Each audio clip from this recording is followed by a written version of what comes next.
The Brahmaputra River is a geographical giant.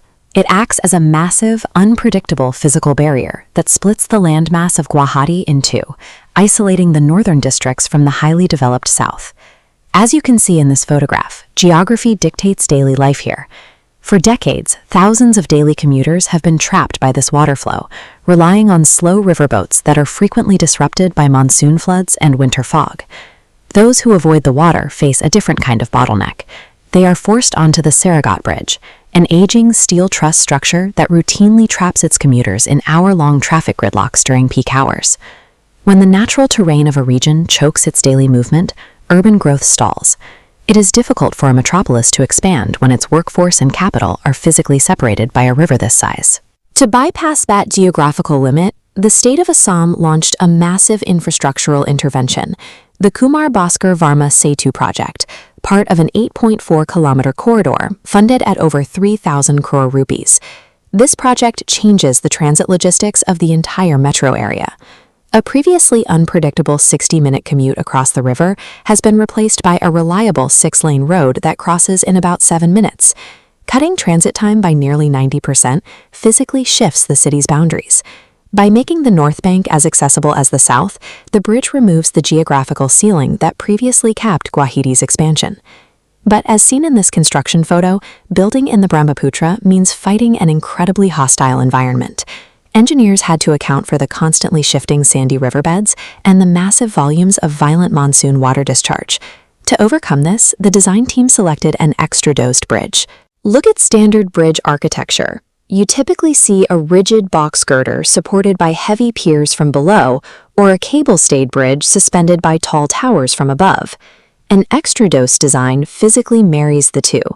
It combines the thick structural deck of a box girder with the added lift of shorter, highly tensioned cables. This specific hybrid architecture yields incredible span efficiency. It allows the heavy structure to safely cross the turbulent river using fewer supporting piers, which keeps the active water channel clear of obstructions. However, the water below is only half the problem. Assam is located in a highly active earthquake zone, where tremors can easily fracture standard, rigid concrete infrastructure. To reach a 100-year projected lifespan, builders installed advanced seismic technology. They utilized friction pendulum bearings, curved steel slider mechanisms that act as shock absorbers to physically isolate the bridge deck from ground shaking.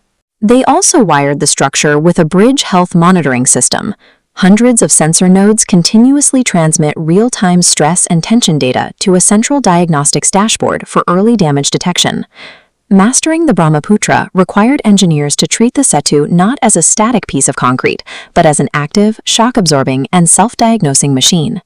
When a 1-hour trip across the river becomes a 7-minute drive, logistics costs for local businesses drop accordingly. Faster turnaround times and lower fuel consumption allow small enterprises in Kamrup to reach Guwahati's main markets efficiently. This ease of access allows planners to execute a twin city model. The government is already shifting administrative buildings, institutional infrastructure, and high courts to the northern bank to ease pressure on the city's core. This is the first step in a wider regional blueprint. The New Development Bank's project summary outlines the Assam Bridge 2 project, extending connectivity to Palisbari in Swalkuchi. The financing table reveals the scale of international investment required, including a $333 million loan. The addition of this physical crossing changes the accessibility profile of the capital region. As the North Bank becomes as reachable as the South, the city's economic and political center of gravity naturally expands. This modernization carries a cost for those tied to the old river economy. Ferry operators, once the primary lifeline for commuters, are seeing a sharp drop in ridership as two-wheeler owners shift to the quicker bridge route. To adapt, many of these operators are expected to pivot their services. They are focusing instead on niche segments like river tourism and religious travel to sites like the Umananda Temple. There is a historical significance to this physical transition. The bridge is named after Kumar Bhaskar Varma, the 7th century ruler of the Varman dynasty, who established Kamarupa as a diplomatically active, structured kingdom. Historical records describe Varma as a ruler who used alliances and statecraft to connect his kingdom to the broader political map of India.